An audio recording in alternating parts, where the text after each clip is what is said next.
केंद्रीय गृह मंत्री अमित शाह ने अपने रिटायरमेंट की योजना का खुलासा किया है। अमित शाह ने कहा है कि वो रिटायर होने के बाद अपना जीवन प्राकृतिक खेती को समर्पित करेंगे। अहमदाबाद में कार्यक्रम में उन्होंने ये कुछ कहा, सुनते हैं उनकी बात। बाकी का जीवन वेद, उपनिषद और प्राकृतिक खेती के लिए खर्च करूंगा।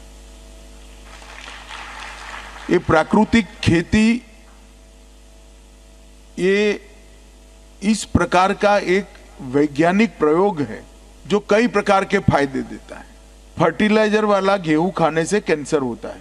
शांतनु गुप्ता जी, बहुत अहम सवाल है। सवाल ये ज्यादा बड़ा है कि 20 साल से अगर एनडीए की सरकार है वहां पर, तो फिर इतने रोहिंग्या, इतने इलीगल इमिग्रेंट्स आ कैसे गए, वहां पर घुस कैसे गए? या सवाल ये ज्यादा बड़ा है कि अब उनका पहचान पत्र जब मांगा जा रहा है तो विपक्ष इस पर हंगामा कर रहा है? कौन सा सवाल ज्यादा बड़ा है?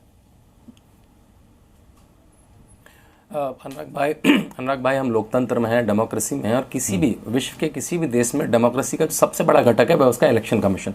और हमने देखा है कि पिछले 25-30 साल में भारत के इलेक्शन कमीशन ने कितनी तरक्की करी। इतना है कि भारत में जब विदेशों में जाता हूं तो भारत के इलेक्शन कमीशन को केस स्टडी की तरह पढ़ा जाता है। आज भी US, UK electoral ID card के लिए स्ट्रगल कर रहा है, और वहां के इलेक्शन में ऐसी बातें होती हैं, चर्चाएं।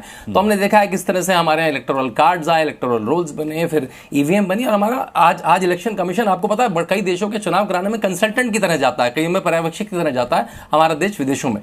तो उसमें अगर इलेक्टोरल रोल्स क्लीन करना, परिसीमन करना एक नॉर्मल प्रोसेस है। देखिए, आइडेंटिटी कौन छुपाता है? जिसको डर होता है। किसको नहीं पता है कि 1971 के बाद चाहे बिहार हो, असम हो, बिहार उसमें घुसपैठियां हैं।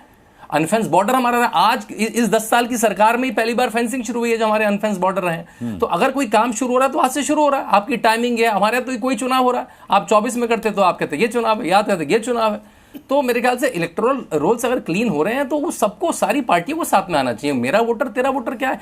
और देखिए, एक लिटमस टेस्ट है किसी के भी आर्गुमेंट का। अगर वो कहता है कि ये खराब है, कोर्ट पे जी क्या है ना। अगर वो कोर्ट में जाने से बचता है और केवल चैनल पे चिल्लाता है, मतलब उसके तर्क में जान नहीं है, उसे पता है कि मैं कोर्ट ऑफ लॉ में फेल हो जाऊंगा। तो मेरे ख्याल से इलेक्टोरल लॉस क्लीन हो रहे हैं। कोई भी इलेक्शन प्रोसेस में अगर स्वच्छता आ रही है तो सारी पार्टियों को उसमें साथ में आना चाहिए।